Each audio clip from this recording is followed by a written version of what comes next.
امشب در 24 آماده باش ارتش اسرائیل همزمان با افزایش احتمال حملات تلافی‌جویانه علیه جمهوری اسلامی. وزیر دفاع اسرائیل به ارتش گفته این کشور آزاد اون چه رو که میخواد انجام بده. هشدار دبیرکل سازمان ملل در جلسه شورای امنیت درباره درگیری تمام عیار در خاورمیانه. به دنبال انتقاد تند اسرائیل از جمهوری اسلامی، امیر عبداللهیان گفت اسرائیل باید ماجراجویی‌ها رو متوقف کنه. گنجاندن طرح موسوم به مهسا اکت در لایحه کمک آمریکا به اوکراین و اسرائیل. بایدن با استقبال از اقدام مجلس نمایندگان گفته این لایحه هر چه سریعتر تصویب بشه. و از ضرب و شتم زنان، تعرض و آزار جنسی حین بازداشت مخالفان حجاب اجباری در ایران. بسیاری میگن این جنگ تازه جمهوری اسلامی با زنانه.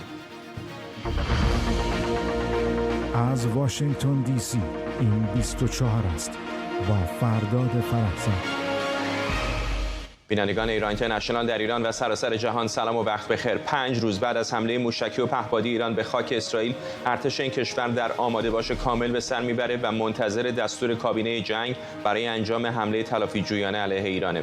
یوآف گالانت وزیر دفاع اسرائیل پنجشنبه در بازدید از پایگاه هوایی تلنوف به خلبانان و افسران نیروی هوایی کشور گفته مأموریتشون قرار بیشتر بشه. او گفته اسرائیل باید بدونه که به لطف توانایی‌های دفاعی نیروی هواییش آزادی عمل داره هر آنچه میخواد انجام بده. همکارم بابک اسحاقی از تل‌آویو با ماست با تازه ترین‌ها در مورد آماده باش نیروهای نظامی اسرائیل برای یک واکنش احتمالی. بابک. فرداد، همانطوری که میدونی روز دوشنبه عید پسخ، یکی از بزرگترین اعیاد مذهبی یهود در جهان و همچنین در اسرائیل آغاز میشه. به مدت یک هفته ادامه داره. در اسرائیل گفته میشه که خبرهایی مبنی بر این که اسرائیل در این هفته احتمالاً واکنشی نشان نخواهد داد زیاد هست و مردم اسرائیل میتوانند که به راحتی و در آرامش و بدون نگرانی این 7 روز عید را سپری بکنند. اما در کنار اون یک مقام بلندپایه اسرائیلی به شبکه 11 تلویزیون اسرائیل گفته که حمله به ایران به این بستگی ندارد که آیا انجام می شود یا نه، بلکه به چه زمانی و کجا بستگی دارد. در کنار اون یکی دیگر از وزرای اسرائیلی به نام میکی زوهر در پاسخ به این سوال که این واکنش اسرائیل چه و چگونه خواهد بود گفت که بدون شک واکنش اسرائیل به این حمله موشکی اسرائیل نشان خواهد داد. حال سوال بر این هستش که چه زمان این واکنش را نشون خواهیم داد و کجا این واکنش را نشان خواهیم داد.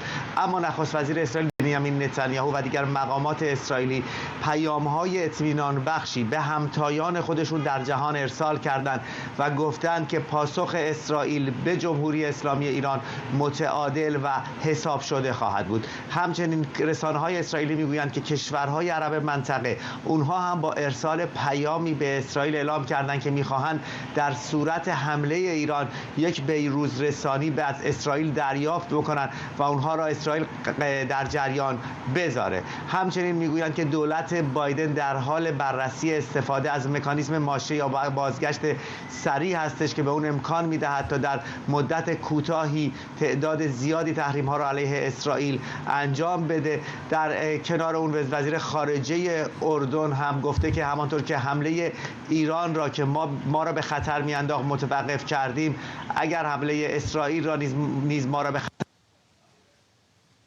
متوقف خواهیم کرد. گزارش هایی هم به دست ما رسیده است که گفته شده که حتی جو بایدن به بنیامین نتانیاهو پیشنهاد کرده که چراغ سبزی برای ورود به رفح به او خواهد داد، فقط در مقابل اسرائیل از واکنش نظامی در داخل ایران صرف نظر بکنه. البته کاخ سفید بعد از مدتی این گزارش را رد کرد و اون را تکذیب کرد، اما رسانه‌های اسرائیل حتی جزئیاتی در رابطه با این سخنان جو بایدن و آنچه که از نتانیاهو خواسته هم گفتند.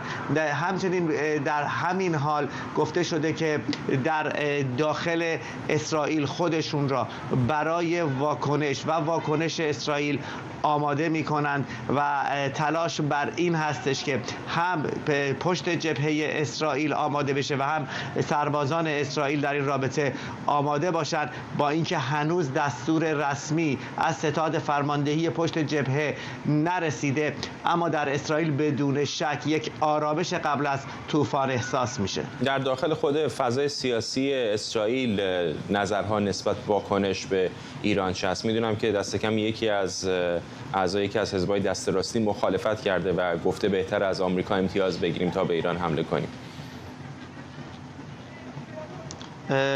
در اسرائیل برای واکنش نشان دادن هیچ مخالفتی بین اعضا وجود نداره. اینکه چه واکنشی اسرائیل نشون بده و چه زمانی نشون بده، این آنچه هستش که مورد اختلاف هستش. برخی از وزرای کابینه جنگ که تاکنون فرداد بیش از 6 بار کابینه جنگ پس از حمله ایران تشکیل جلسه داده و کوچکترین گزارشی از این کابینه درز نکرده، جز این که اختلاف نظری وجود داره بین دو دسته. یک دسته که میگویند که باید بایستیم و میوه های این حمله ایران را که برای اسرائیل دستاوردهایی میتونه داشته باشه، از جمله تحریم جمهوری اسلامی ایران، منزوی شدن جمهوری اسلامی ایران، در آغوش گرفتن اسرائیل توسط کشورهای غربی را بچینیم این میوه ها را. اما در کنار اون گروهی هم هستن که میگویند باید خیلی سریع، خیلی خشن به جمهوری اسلامی واکنش نشان داد. ممنونم از تو همکارم بابک اسحاقی از تل آویو.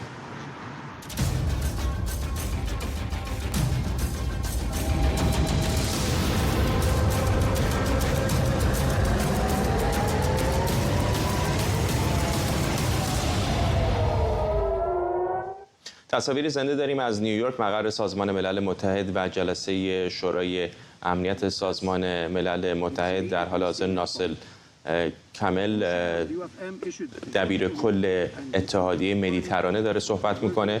کشورهای عضو امروز در این جلسه شرکت کردند تا شاید به عضویت دائم یک کشور مستقل فلسطینی در سازمان ملل متحد به عنوان 193مین کشور رأی بدن. هرچند میدونیم که به احتمال بسیار زیاد ایالات متحده آمریکا همطور که وعده داده این قطعنامه رو وتو خواهد کرد، اما این مانع از تشکیل این جلسه نشده. هرچند تا همین جلسه تا اندازه زیادی تحت شعاع حمله ایران به اسرائیل بوده. گیلاد اردان سفیر اسرائیل در سازمان ملل در نشست شورای امنیت درباره وضعیت خاورمیانه از جمله مسئله فلسطین با اشاره به حملات جمهوری اسلامی به اسرائیل گفته شنبه شب نقاب رژیم آیت الله ها افتاد و جمهوری اسلامی خودش رو به عنوان یک تروریست نشون داد.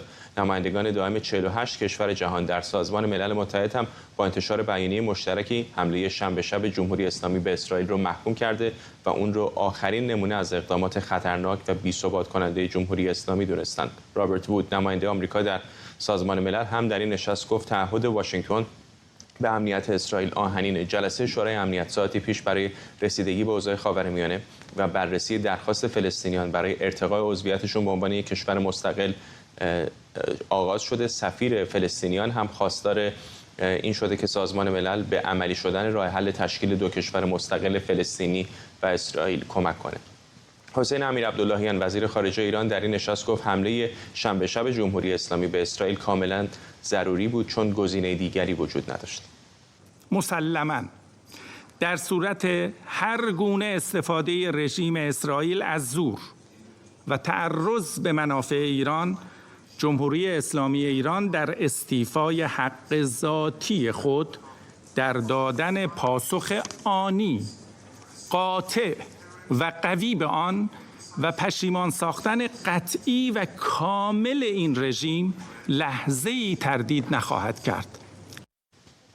همکارم مریم رحمتی از مقر سازمان ملل در نیویورک با ماست. مریم، جلسه مهمی هست. در روزهای گذشته جلسات مختلفی در شورای امنیت درباره خاورمیانه داشتیم. چه میدونیم تا اینجا جلسه؟ چه گفتن مقامات و چقدر فلسطینی‌ها میتونن امید داشته باشند به عضویت رسمی در سازمان ملل؟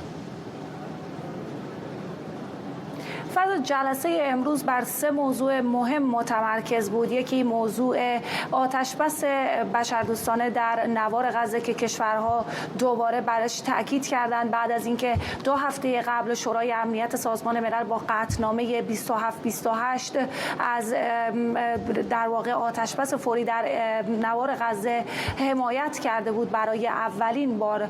موضوع دیگر بر کمک‌های بشردوستانه در نوار غزه متمرکز بود و اینکه چطور در حال حاضر در نوار غزه امکان داره که فلسطینیان با قحطی و گرسنگی کامل مواجه بشن به زودی. موضوع دیگر هم همین رأیگیری است که قرار هست تا 2 ساعت دیگر اینجا در مقر سازمان ملل برگزار بشه، گرچه که اینجا ما از دیپلمات‌های مختلف میشنویم که امکان داره که دوباره این رأیگیری به تعویق بیفته، به خاطر اینکه جلسه کنونی که در حال برگزاری 70 تا سخنران داره و معلوم نیست که این سخنرانی‌های امروز به پایان برسه یا خیر. در روز گذشته هم مذاکرات زیادی، گفتگوهای زیادی برگزار شد مبنی بر اینکه این رأیگیری آیا امروز برگزار بشه یا فردا. ایالات متحده آمریکا تلاش می‌کرد که این رأیگیری رو به روز جمعه بندازه، اما کشورهای عربی تاکید داشتن که به خاطر توجه زیادی که در حال حاضر بر روی این جلسه وجود داره باید این رأیگیری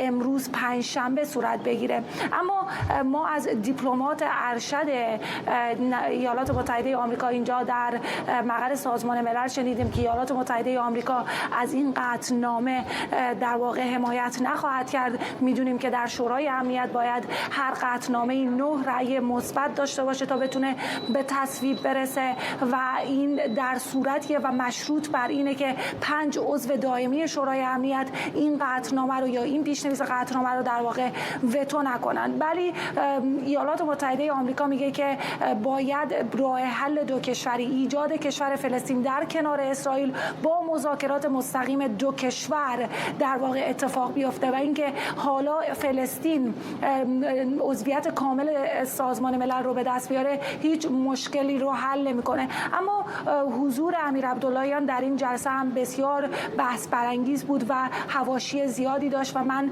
در این مورد و همچنین در مورد حمله جمهوری اسلامی ایران امروز از سفیر دائم اسرائیل در سازمان ملل پرسیدم که میتونیم بخشش رو ببینیم.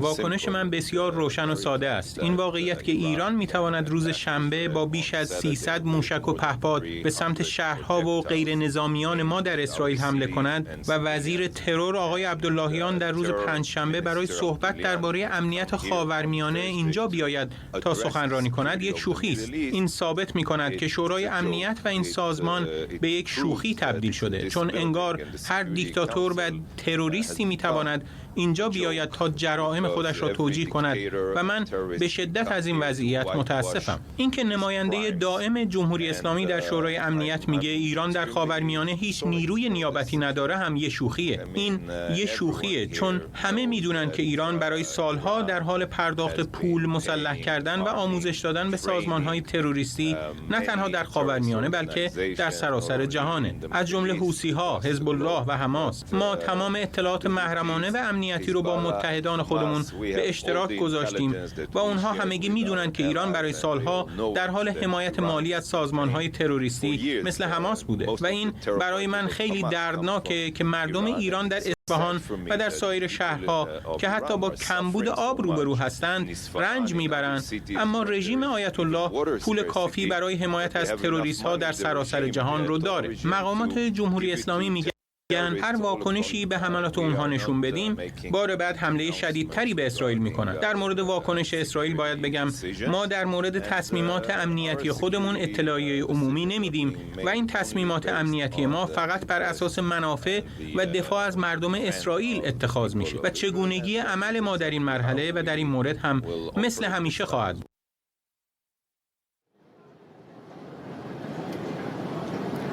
فرداد باید بگم که امیر عبداللهیان در حال حاضر در ملاقات با دبیرکل سازمان ملل به سر میبره و به نظر میرسه که دوباره دبیرکل سازمان ملل آنتونیو گوترش تاکید بکنه بر خویشتن‌داری جمهوری اسلامی تا در واقع تنش‌ها در منطقه خاورمیانه مخصوصا میان جمهوری اسلامی ایران و اسرائیل از این هم گسترده تر نشه و در واقع به یک جنگ تمام عیار تبدیل نشه. باید بگم که ورود امیر عبداللهیان وزیر امور خارجه جمهوری اسلامی ایران همزمان شد با اینکه در واقع 48 کشور عضو سازمان ملل در یک بیانیه رسمی حملات جمهوری اسلامی ایران به اسرائیل رو محکوم کردند و در این بیانیه گفتن که این یک آخرین نمونه از رفتار بی‌ثبات کننده جمهوری اسلامی در منطقه هستش و همچنین باید بگم که در حال حاضر در واقع محدودیت هایی برای تردد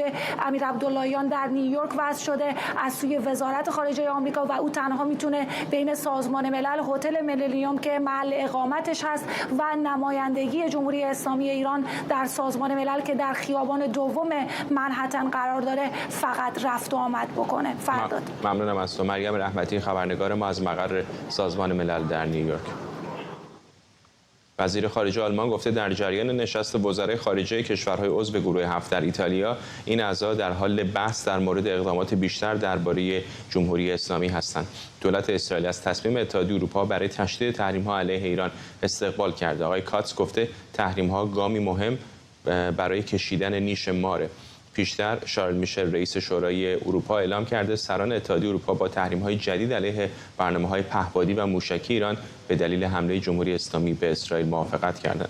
همکارم بردیا افشین از کاپری در ایتالیا محل برگزاری نشست گروه 7 با ماست. بردیا، چه گفته شد در این نشست درباره حمله ایران؟ تا این لحظه این 48 ساعت به نظر میرسه یک نمایش پر سر و صدای دیپلماتیک بوده برای نشون دادن یک همبستگی سیاسی بین اعضای گروه 7 تا اون فشار اقتصادی رو به جمهوری اسلامی ایران وارد کنند که در واقع پیش از اینکه جلسه شروع بشه این همون پیام قاطع و همبسته گروه 7 در حمایت از اسرائیل ازش تعبیر می شده که خب تجلی شد در همین اعمال تحریم های اقتصادی همبسته دیدیم.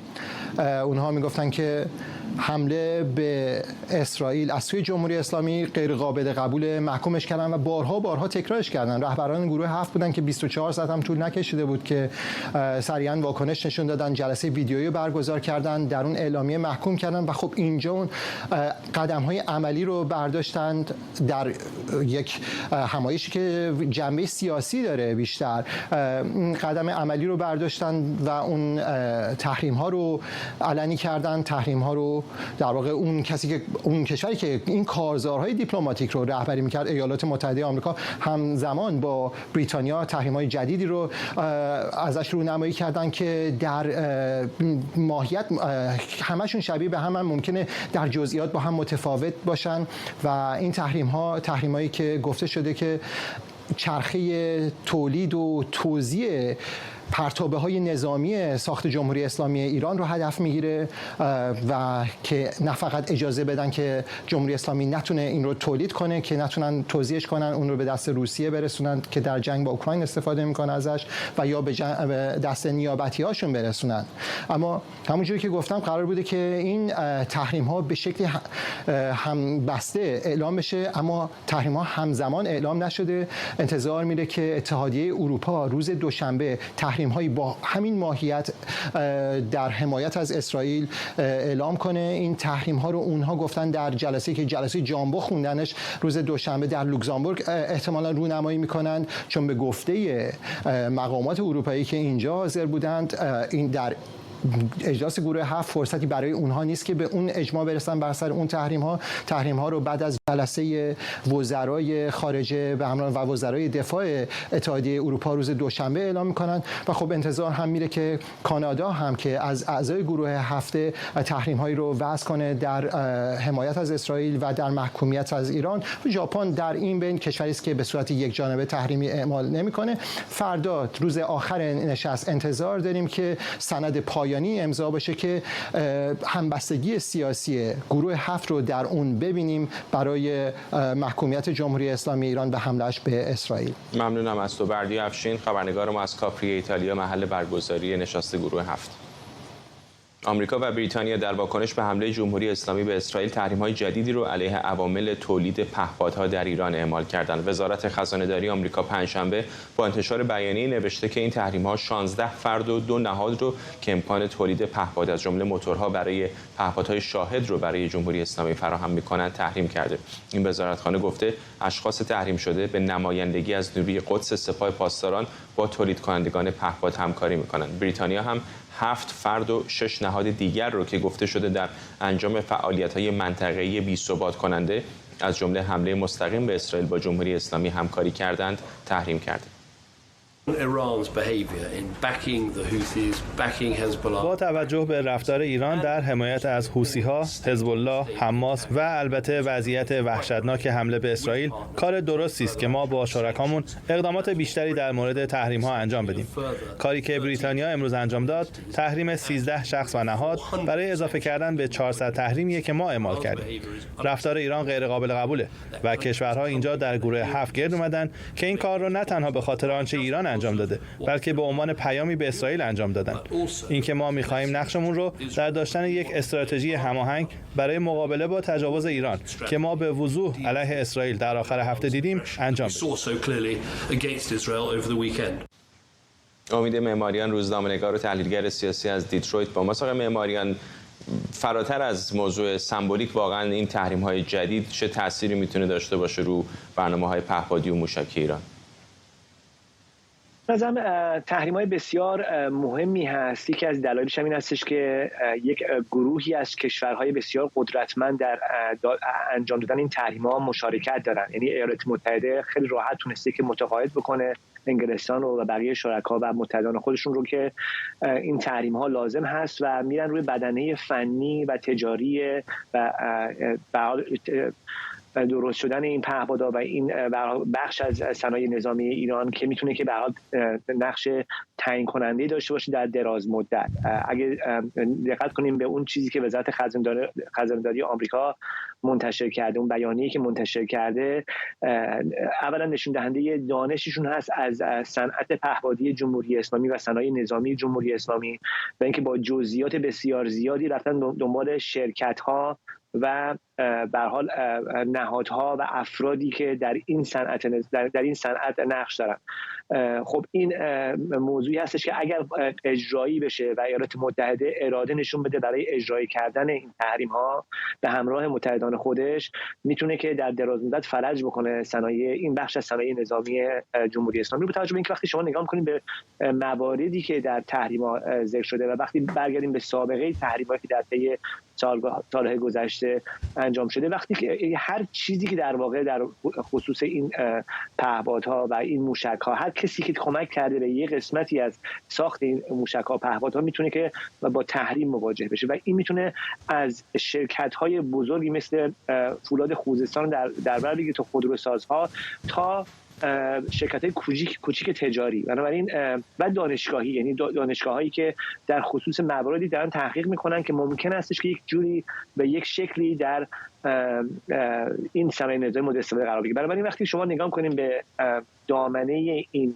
تحریم ها در اون جوری که در این بیانیه که وزارت خزانه‌داری آمریکا مطرح کرده، می‌بینیم که دامنه خیلی گسترده‌ای هست. اگر اعمال بشه میتونه که اثر بسیار مخربی داشته باشه روی این بخش از صنایع نظامی جمهوری اسلامی و البته خب این مسئله هستش که بازم برمیگرده به اینکه این دراز مدت خواهد بود و برمیگرده بازم به اینکه بازیگران دیگه مثل چین و اینها به هر حال در این معادله چه نقشی میخوان ایفا بکنن. آیا میخوان که کمک ایران برن یا اینکه به هر حال جریمه هایی که ایالات متحده برای شرکت های مختلف در نظر میگیره یک عامل بازدارنده جدی خواهد بود برای اینکه کسی به کمک جمهوری اسلامی بیاد بعد از این تحریم‌ها. ممنونم از شما. امید معماریان روزنامه‌نگار و تحلیلگر سیاسی از دیترویت.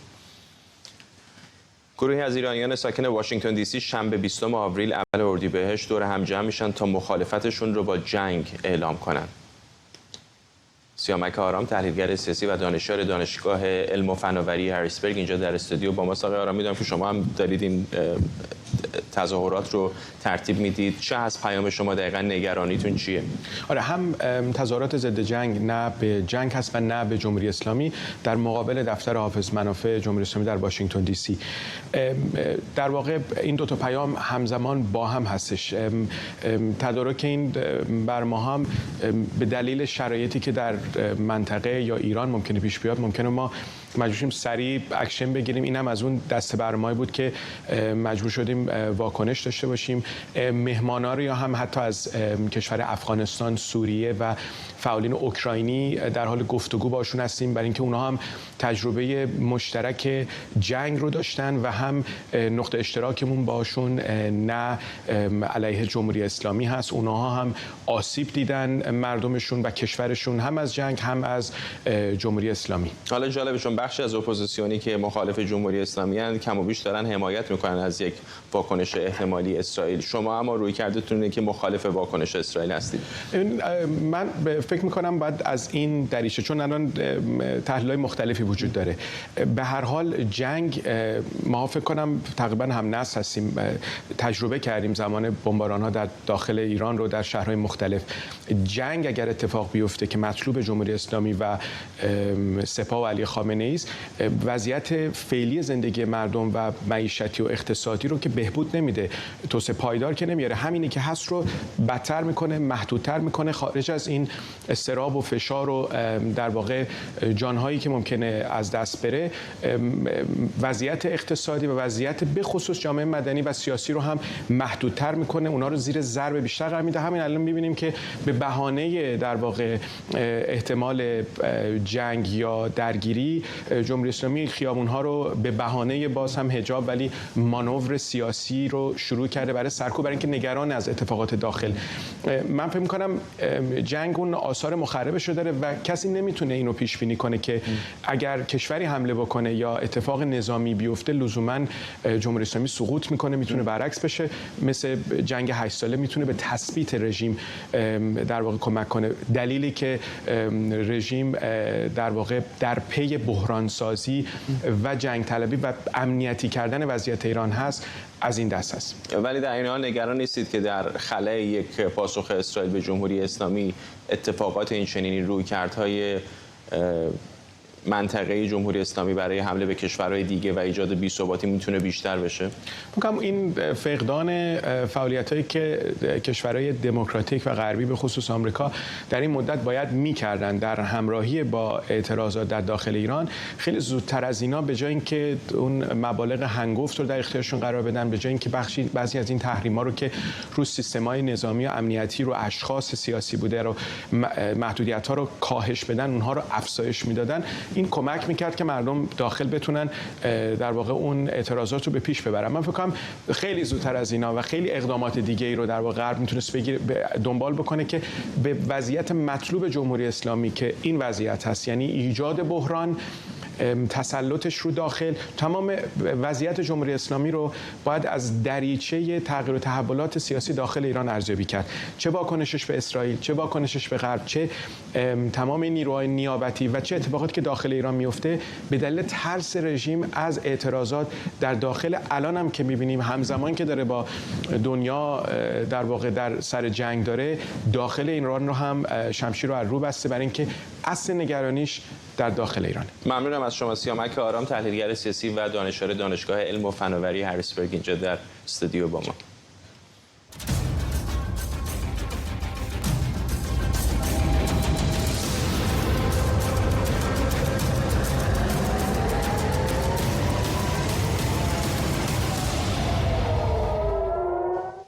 بعد از گزارش‌ها درباره تخلیه برخی پایگاه‌های سپاه در سوریه، بلومبرگ میگه جمهوری اسلامی کشتی جاسوسیش رو به نام بهشاد به خاطر حمله احتمالی اسرائیل از دریای سرخ خارج کرده. بنا به این گزارش بهشاد 2 هفته پیش موقعیتش رو در نزدیکی سواحل یمن ترک کرد و با خاموش کردن سیستم ردیابی روز پنجشنبه در تنگه هرمز ظاهر شده. پیشتر گزارش شده بود که این کشتی مرکز جاسوسی جمهوری اسلامی در دریای سرخ بوده و برای حوثی‌ها اطلاعات جمع‌آوری می‌کرد.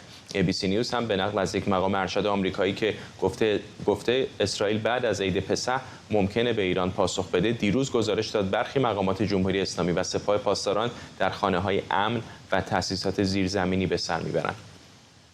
فرزین ندیمی تحلیلگر امور دفاعی و امنیتی در مؤسسه واشنگتن از همین شهر با ماست. آقای ندیمی، چقدر این تغییر موقعیت‌های چه نیروهای جمهوری اسلامی چه تجهیزاتشون مثل این کشتی میتونه کارو پیچیده بکنه برای اسرائیلی‌ها اگر مثلا بنا داشتن که چنین کشتی رو بزنن؟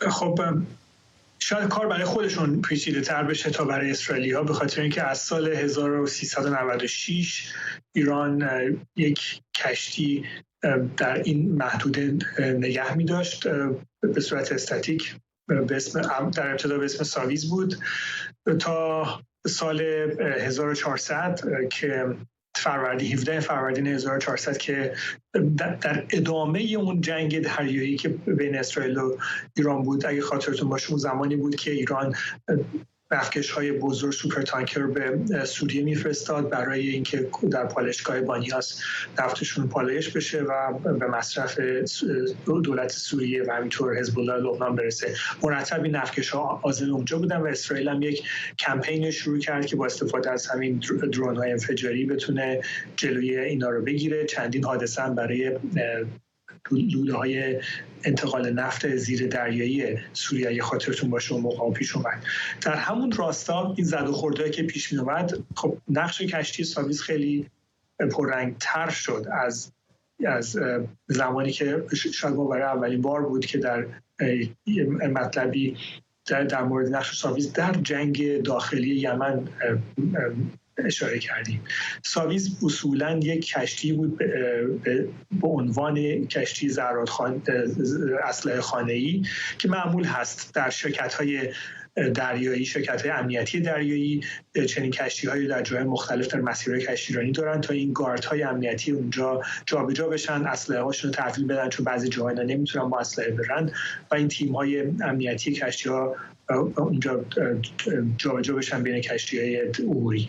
و در ظاهر نقش ساویز هم همین بود، در نزدیک بندر حدیده، ولی به خاطر همین موقعیت استراتژیک خودش در نزدیکی بندر حدیده در مسیر کشتیرانی دریای سرخ بر طبق گزارش سازمان اطلاعاتی عربستان سعودی اون زمان و همینطور ایالات متحده یک نقش ثانویه هم داشت و اونم جمع‌آوری اطلاعات برای حوثی‌های یمن بود که اون موقع داشتن با ائتلاف تحت رهبری عربستان می‌جنگیدن، به کشتیرانی از همون زمان به در منطقه حمله می‌کردن و موقعیت خوبی ساویز داشت که این اطلاعات رو در اختیار حوثی‌ها قرار بده. تا اینکه در جریان همون درگیری‌های بین ایران و اسرائیل در 17 فروردین 400 به نظر میرسه، گفته میشه که نیروهای ویژه اسرائیلی با مین‌های چسبان صدمه‌ای به بخش موتورخونه کشتی وارد کردن تا بالاخره بعد از مدتی این کشتی با کمک یک یدک‌کش به ایران برگردونده شد چون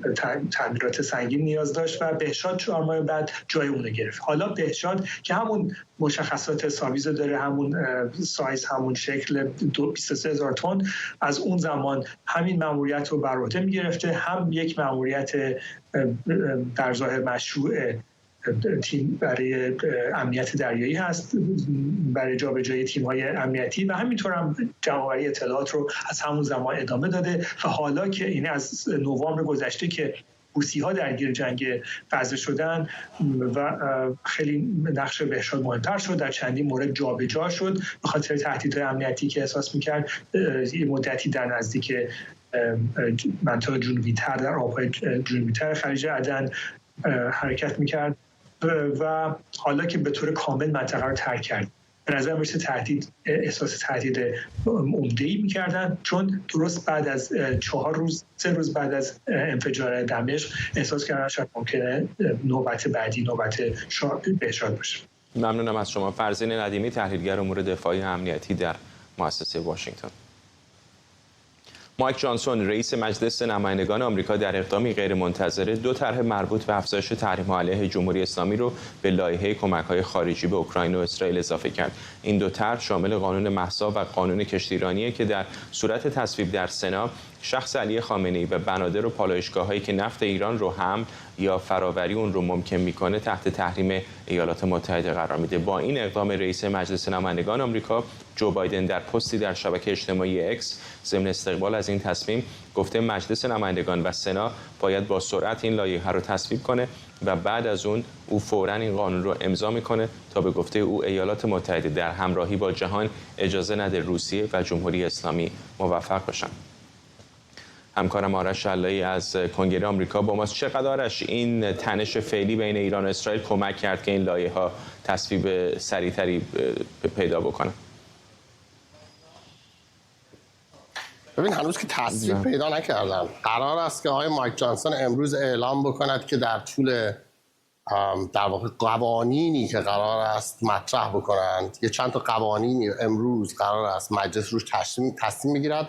اول قوانین داخلی رو درست کند در مورد رأیگیری، چون تا حالا قانون این بود که یک نماینده هم میتونست درخواست استیضاح رئیس مجلس رو ببره به صحن و بعد هم مثل آقای مکارتی بتواند او رو استیضاح کنه. و الان حداقل میدونیم دو نماینده که خانم مارجوری تیلر گرین و دیگری آقای مسی، هر دوتاشون از حزب جمهوری خواه تهدید کردن مایک جانسون رو به استیضاح برای اینکه فقط میخواد این بخش بسته کمک‌های دفاعی اوکراین رو معرفی بکند. هنوز دفتر آقای مایک جانسون اعلام نکرده است که این دو تا طرحی که شما گفتی، قانون مهسا و اون شیپ اکت که اونم مال مدت‌ها پیش هست، قانون مهسا که پارسال اصلا مجلس نمایندگان تصویب کرده بود و بعد فرستاد به سنا، رفت تو کمیته روابط خارجی سنا، اونجا مدت‌ها معطل ماند. ما از رئیس کمیته روابط خارجی سنا یه دفعه پرسیدیم آقای بن کاردین، ایشون اصلا حتی یادش نبود، یعنی تو مصاحبه مشخص است، هی میپرسید من مهسا چی بود. و بعد هم بعد از مدت‌ها که اینو نگه داشتند در کمیته روابط خارجی، یک شبه طرحی از اون رو، مقداری از اون طرح رو آوردن در سنا مطرح کردن. کنشگران ایرانی آمریکایی میگفتن این نسخه است که در واقع به شدت تغییر کرده است. خیلی از مواد اصلیش که راجع به تحریم بیت رهبری بود، اون نهادهایی که زیر بیت رهبری بود، سنا حذف کرد کمیته روابط خارجیش. حالا آقای مایک جانسون تصمیم گرفته است ابتدا اون داستان مهسا اکت رو ببرد به نسخه اوریجینالش قبل از اینکه برود به سنا. اون نسخه اوریجینالش رو بگذارد توی یک کدوم از این طرح‌ها. قرار است 3 تا لایحه متفاوت باشد، یک لایحه برای اوکراین، یک لایحه برای اسرائیل، یک لایحه برای تایوان. هنوز مشخص نشده است این دو تا قانون شیپ اکت و مهسا اکت قرار است به کدومش بچسبن. امروز مشخص می‌شود. بعد هم فقط هم این دو تا لوایح نیست، داستان خیلی مسائل داخلی دیگر هست که الان قانونگذاران دارن چانه میزنن که بچسبونن به این 3 تا طرح. الان هم واقعا در مجلس نمایندگان آمریکا به این نقطه‌ای رسیدیم که پشت سر هم در 6 ماه اخیر ما دیدیم اتفاقاتی افتاده که در تاریخ امریکا نیفتاده بود. رئیس مجلس استیضاح کردن، یک اقلیت کوچک در جمهوری خواهان به دست گرفته کل حزب رو، در واقع بعضی میگن به گروگان گرفته است، حتی اجازه نمیداد طرحها تصویب بشود.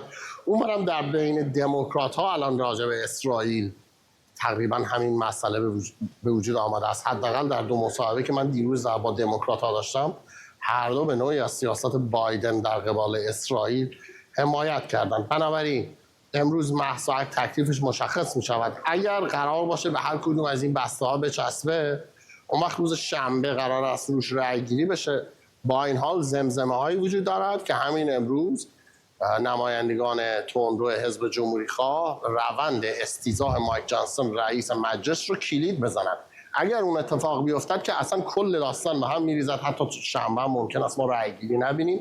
به هر جهت اینجا هستیم، اخبار مربوط به کنگره رو به محض اینکه دریافت کنیم شما را هم در جریان می‌گذاریم. ممنونم از تو آرش شلایی، خبرنگار ما در کنگره آمریکا.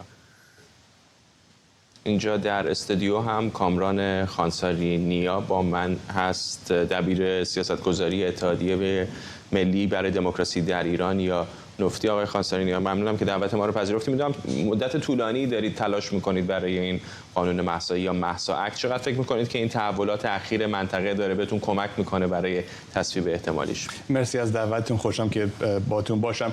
البته فقط نفتی نیست که ماهاست داره تلاش میکنه که این قانون به این مرحله برسه، بلکه فعالین مستقل در سراسر امریکا از ایالت‌های مختلف حضوری اومدن واشنگتن، شاید برای بار اول اومدن به کنگره امریکا، شاید بشه گفت لابیگری کردن برای قانونی، تماس گرفتن با دفاتر مختلف، با نمایندگان خودشون در مجلس نمایندگان کنگره امریکا، با کاخ سنا.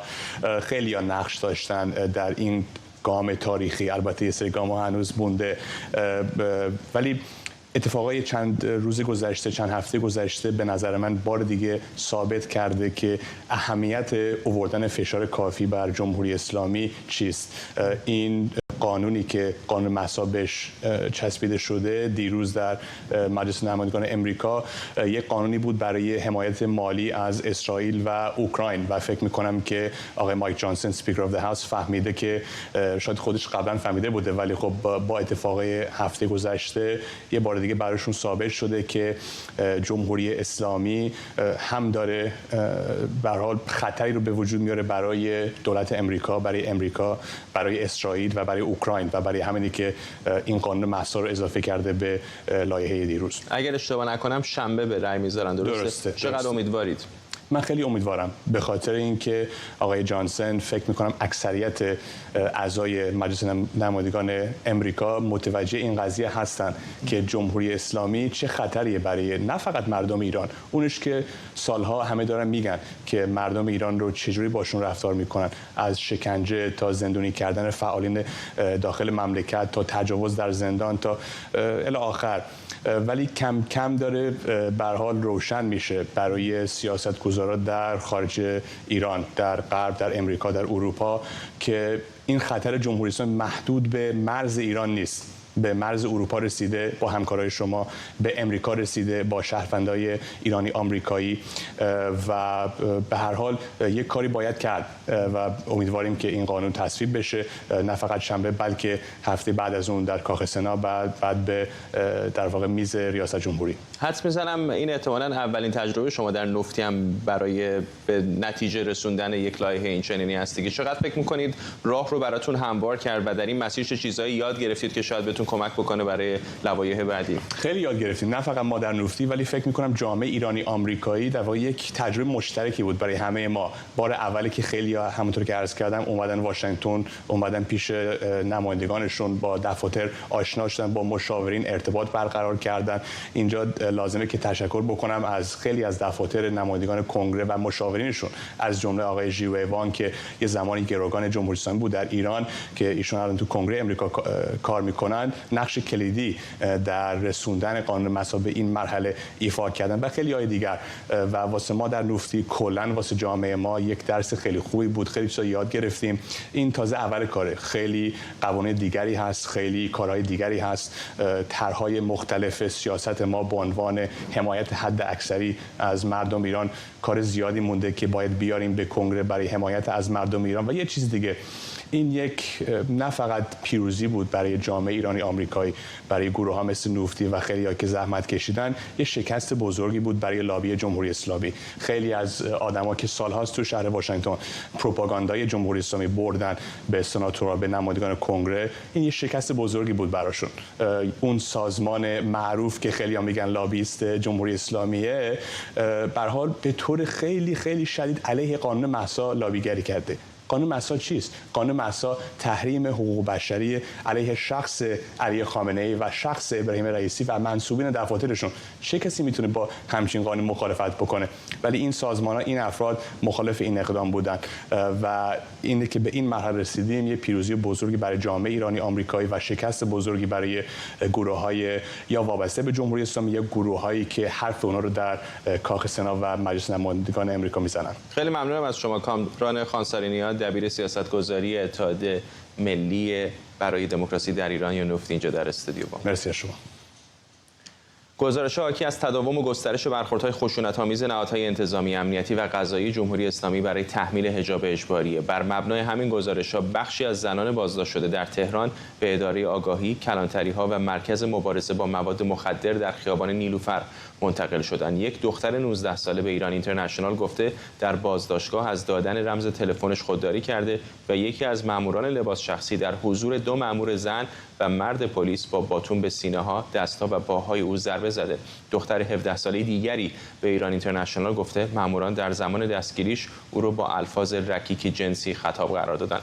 شماری از فعالان سیاسی و کنشگران مدنی در شبکه‌های اجتماعی به برخوردهای خشونتبار حکومت با زنان اعتراض کردند. آذر منصوری دبیرکل حزب اتحاد ملت ایران اسلامی این برخوردها رو بی‌تدبیری خونده و نوشته صحنه‌های زشت و خشونت بیشتر با زنان و دختران ایران در حال تکرار شدن. علی ربیعی سخنگوی دولت روحانی هم اقدامات خیابانی حکومت برای تحمیل حجاب اجباری رو به دور از تدبیر و مغایر امنیت و منافع ملی و ارزش‌های دینی خونده.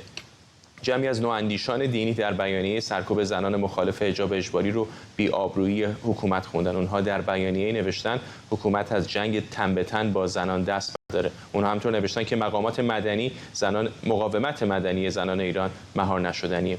عبدالعلی بازرگان، علی طهماسبی، ژیلا موحد شریعت پناهی، عبدالله ناصری و حسین یوسفی اشکوری از امضا کنندگان این بیانیه. بر اساس گزارش رسیده به ایران اینترنشنال، ماموران انتظامی هنگام بازداشت شهروندان برای جلوگیری از هجوم مردم و نجات زنان از تعداد زیادی نیروهای امنیتی و لباس شخصی استفاده می‌کنند. ماموران زنان رو با زور به ون‌ها منتقل می‌کنند.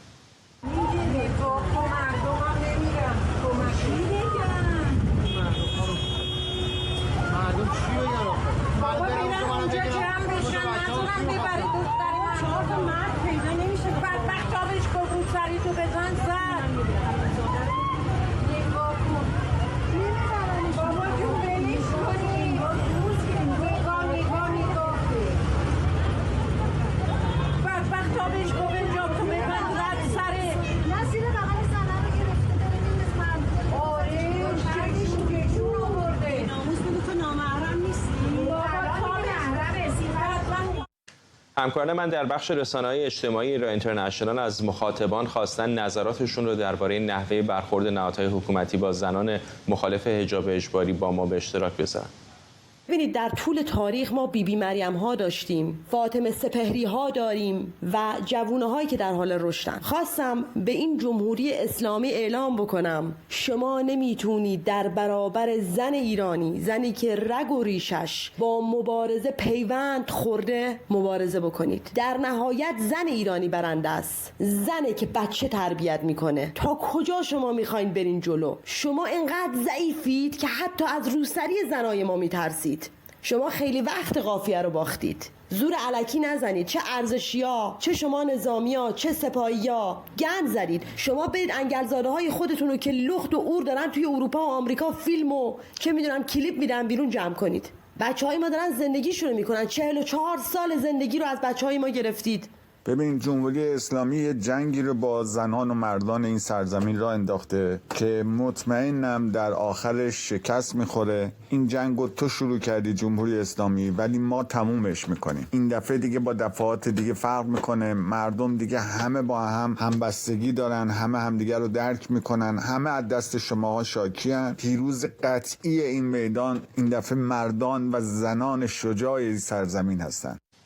لیلی پورزند، کارشناس مسائل زنان و فعال حقوق بشر از تورنتو با ماست. خانم پورزند، چه خبره؟ چه اتفاقی داره میفته؟ چرا چنین میکنن؟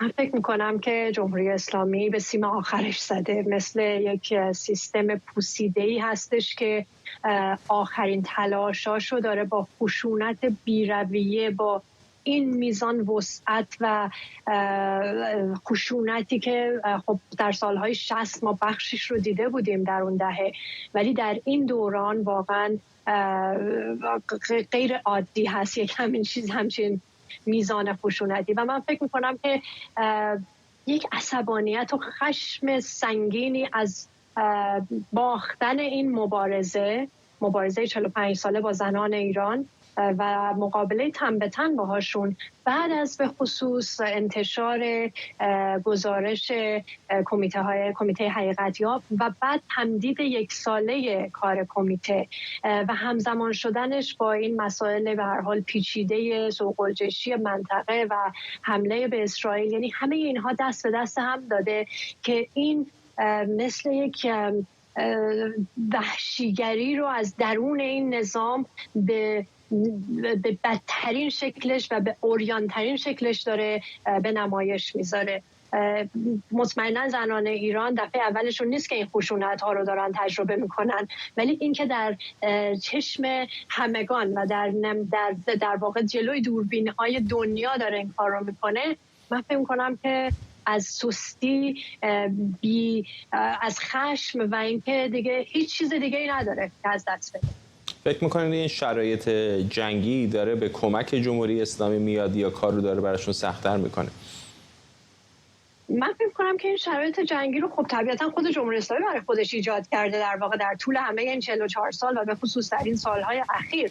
و من فکر می‌کنم که این شرایط جنگی رو داره بحرانی‌تر، یعنی بحران داخلی رو با سرنیزه تیر در واقع نوک سرنیزش رو به طرف زنان ایران که نیمی از جمعیت هست گرفتن و وارد یک جنگ روانی داخلی شده با ایجاد ناامنی برای اینکه توجهات رو از مسائل دیگه مثل وضعیت اقتصادی، وضعیت دلار، نابسامانی وضع بازنشسته ها، معلم ها، یعنی از همه اون چیزها رو انگار مردم فراموش کنن و بپردازن به امنیتشون در خیابون. و من فکر می‌کنم که اینها رو همه رو با هم در واقع با یک نقشه خیلی مشخصی داره پیش میبره با ایجاد بحران بیشتر در منطقه و ایجاد بحران بیشتر داخلی در داخل کشور. ممنونم از شما لیلی پورزند، کارشناس مسائل زنان و فعال حقوق بشر، ولی خواهش میکنم با ما بمونید. میخوام تعدادی از نظرات مخاطبان ایران اینترنشنال رو که درباره نحوه برخورد نهادهای حکومتی با زنان مخالف حجاب اجباری صحبت کردن با هم بشنویم. سلام و درود بر شما. خب معلومه باید یه سوژه‌ای داشته باشه، کم آورده، نمیتونه حریف اسرائیل بشه، به جون ما خانم‌ها افتاده. ما هم همه جور با اینا مبارزه میکنیم، کوتاه نمیای. اینا دیگه از ملت بیشتر از حد دارن میترسن، حقشونه. بالاخره ما ملت اینا رو به سزای اعمالشون میرسونیم. جمهوری اسلامی چون زورش نمیرسه به اسرائیل و آمریکا، فشارش رو مردم میاره. مثل پدر خانواده‌ای که بیرون بهش زور میگن، میاد داخل خونه زن و بچه‌شو کتک میزنه، ضرب و شتم میزنه، قوانین جدید میذاره. دقیقاً جمهوری اسلامی هم اینجوریه. سری قبل که بهش زور گفتن قاسم سلیمانی رو کشتن، هواپیمای خودش رو زد، الان هم داره مردم خودش رو میزنه. زیاد دور از انتظار نیست. خانم پورزند، ولی اگر این واکنش‌هایی که پخش کردیم رو مشتی نمونه خروار بدونیم، به نظر میاد میتونه یه چاقوی دولبه هم باشه این سرکوبانه. ببینید، مردم ایران از بدنه این حکومت جدا شده هستند و این خیلی مشخص، نه تنها به خصوص در دهه اخیر و به خصوص در 1.5 سال اخیر خیلی مبرز هستش.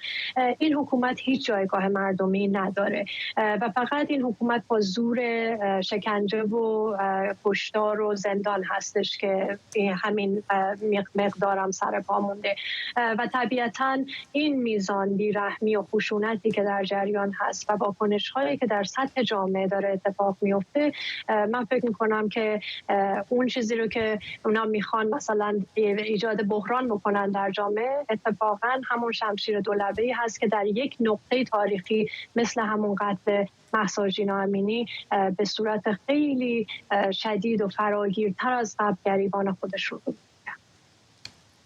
و چقدر فکر میکنید که میتونه این موجی که بعد از جنبش زن زندگی آزادی در ایران دیدیم که بسیاری حجاب اسلامی رو از سر بر می داشتن در خیابان‌ها و شهرهای مختلف کاهش بده و یک نگرانی ایجاد بکنه و دوباره فضا رو فضای خفقان بکنه؟ ببین، اینها میخوان فضا رو فضای خفقان بکنن و در واقع این ایجاد ناامنی همون فضا رو میخوان ایجاد بکنن، ولی مسئله که هستش اون تجربه‌ای رو که بعد از در واقع در دوران جنبش زن زندگی آزادی مردم ایران تجربه کردن و حتی ایرانیان خارج از کشور، یک صحبتی همیشه میشد که ما این موضوع به عقب بر نمیگرده و من فکر می‌کنم تو 1.5 سال گرچه پاسهای مختلفی رو جنبش و با هم بودن مردم و همصدا بودن زنان طی کرده، ولی هیچ وقت به اون لحظه قبل از مرگ مهسا جینا امینی بر نگشتیم و من فکر می‌کنم این روند حالا با بالا و پایین‌های خودش ادامه پیدا می‌کنه و مردم ایران و به خصوص جوان‌ها و زن‌ها بسیار خلاق هستند در درست کردن روش‌های جدیدی و خلاقیت در روش‌های جدید مبارزه مدنی. ما برنده جایزه صلح نوبلمون در زندان هستش، بنابراین نمیتونیم اینها رو همه رو نادیده بگیریم. اینها همه به هم پیوسته هست و یک جامعه پویا رو تشکیل میده. ممنونم از شما لیلی پورزند، کارشناس مسائل زنان و فعال حقوق بشر از تورنتو با ما. به پایان برنامه میرسیم. جلسه شورای امنیت سازمان ملل برای عضویت رسمی فلسطینی ها در سازمان ملل متحد همچنان در جریان است. همین لحظات پیش سخنرانی نماینده آفریقای جنوبی پایان رسید و حالا نماینده بنگلادش داره صحبت میکنه. برنامه رو با همین تصاویر زنده به پایان میبریم.